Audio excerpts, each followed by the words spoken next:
Have you ever had an issue where in YouTube, in your descriptions, maybe you come across a situation where you need to update one of your URLs here, one of your links, or maybe you want to change chapters to timestamps or something along those lines where you want to change something, but you know it's going to take a while because you have this same kind of setup for all of your videos.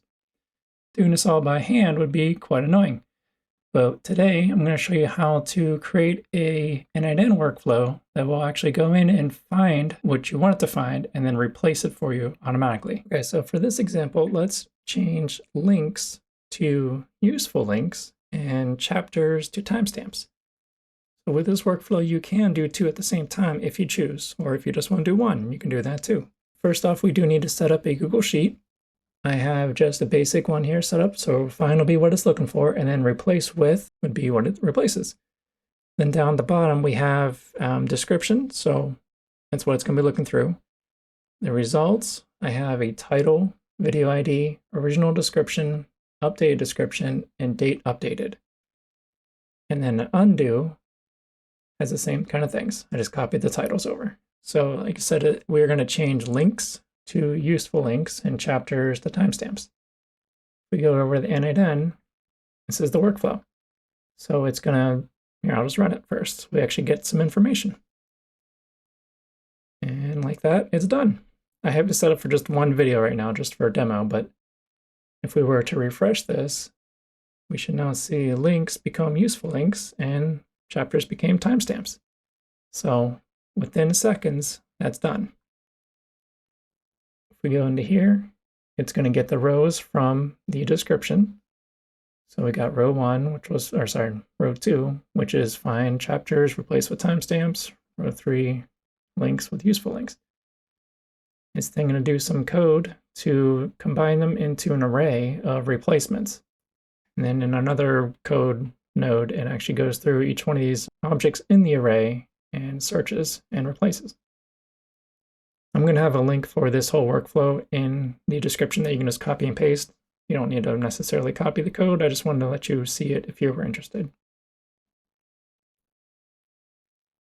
And then gets all the videos, or just the first one in this case. So I have it limited to one, but you can say return all, and it would return all the videos on your channel.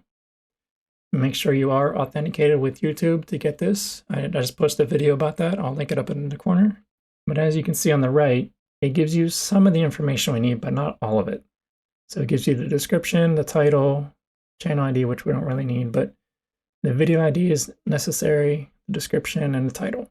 We'll also need the category ID, but this one does not give it to you, unfortunately. So we need to actually do another call for that later. If we go back, however many videos you have, it's going to again loop through them all. So right now I just have one. But it's going to look for each item in that loop. It's going to come in here and get all this information from it. And then for each one of the in replacements, so this was that array I was talking about of all your replacements. So whether you have one row or multiple, it's all going to do the same thing. And then at the bottom, it's going to return the video ID, the title, the original description, and the updated description. And then a flag whether it was changed to yes or no. So if you look over here on the right, you have links was the original, and then useful links is the updated. And then chapters here and timestamps down here. So you can see that it updated both of them in the same call, which is very handy. And then checks to see if that Boolean of changed is true. If it is, it goes up. You can tell it's a Boolean because you have the little check mark there. It's not just text. So if it was true, it goes to update results, which is that second tab on that Google Sheet. It's going to update the results tab. It's going to update the title, the video ID, the original description, the updated description, and the date updated. So you can come in here and change this to more specific if you want. Like if you want to add minutes and seconds or hours, you can, but figured the date was well enough. I just grabbed all this information from the left and drug it over. And then to get the video ID, I'm sorry, the category ID, we need the video ID and then make a separate YouTube API call for that. So I'll grab the video ID from here, run it through, and then this category ID is what we're going to need. And then we update a video with the video ID, which we got previously, the title. And then this region code, I couldn't find this anywhere. So if you're out of the US, you will need to change this. You got a whole bunch of them.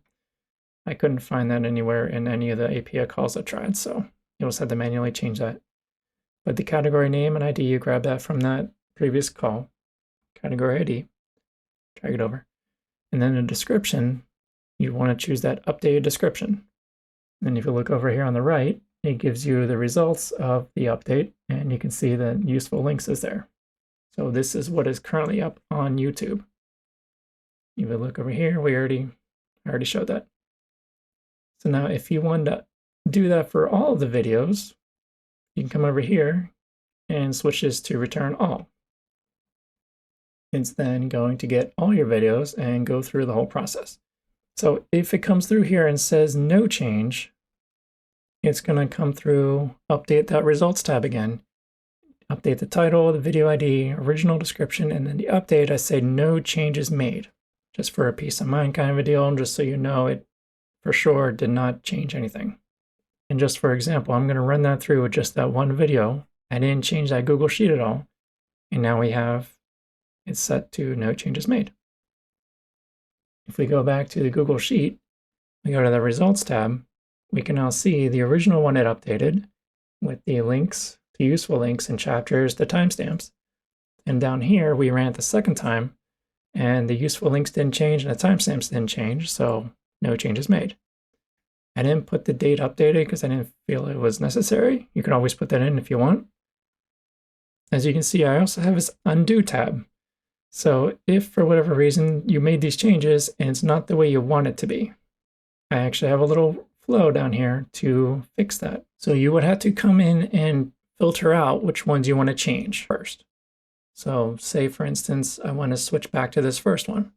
You may have multiple, like if you actually run this through on all your videos in the channels, you may have 10, 20, 50, 100, whatever. You can come through and do a filter on this if you wanted to grab just the videos that you're concerned about updating. So you can either do like a date update, like if you did it last week and you want to revert back to when it was, you can grab those. But if you right click on a column header, choose create a filter, and then you can go to the original description or updated description, whatever.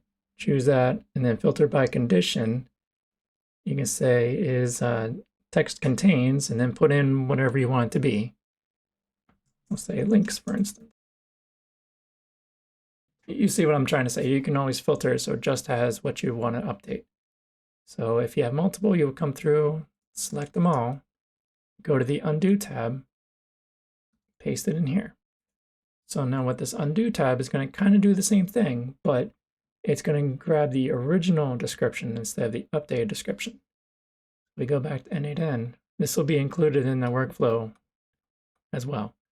But you want to drag this trigger down, connect it up, and then the get rows, it's going to go to that undo tab. It's just going to get them all. So if we execute this step, we get the one item, and we see the links is here. This is what we want to revert it back to. It's then going to loop through all the cells again. It's going to get the category ID from the video ID. And it's again going to restore it. But if you see down here, it has the original description, not the updated description like we were doing before. So that will revert it back for all of the videos on that undo tab. And then just for peace of mind kind of video, I go back to the results tab and I go through and update everything again. So the original description, I say undid changes. And then updated was the original description. Just for peace of mind again, for you have a backup, you can see that it actually updated. And then again, you can change the date updated to more specific, the time if you want, but leaving it there for now. Now, alternatively, if you don't want to go through all of that, you just want to change the names back. But if you don't want to go through that whole undo process, you can just grab these, paste them somewhere else, and then run through the workflow again, and it will swap out template timestamps or chapters. So real quick, we'll just do that. So that one video will go back to how I want it to be. And now if we refresh, chapters and links. So that's back to how it was before without going through that whole undo process. That undo process is more for if you accidentally completely take something out. Also, like say I wanted to put in a extra line break between chapters or before chapters. So like say I want to have 2 spaces here instead of just 1. If I was to come do that, we'll just move this over here for now. Get rid of links, we don't need that right now. If you're at the beginning of the cell, you can hit Command or Alt and hit Enter. And that will actually add a line break inside the cell in Google Sheets. So it kind of separates it. So if I was to run this again, we should now get a second line break in the Google or in the description. So it's done doing its thing. If I come back over here, refresh, now I have 2. So that's nice for doing that. But if I would undo that, it doesn't work. So just for example, this is the one with the extra line break. I move this over and I run this again, it doesn't detect any changes. So this is the kind of situation where that undo would be needed, because if we refresh this, it didn't make any changes. So I still have the 2. So keep it in mind if you're trying to add spaces and stuff, it doesn't work so well in this scenario. But if you're trying to change wording or URLs or typos, whatever the case may be, this is super handy, very quick and efficient. As you can see, it only took a couple seconds as opposed to however long it would take you to go through your whole channel. Hopefully you found that helpful. Thank you for watching. Please like and subscribe. And if you have any other questions or concerns, comments, suggestions for future videos, please leave them in the comments below. Thank you for watching and hope you have a great rest of your day.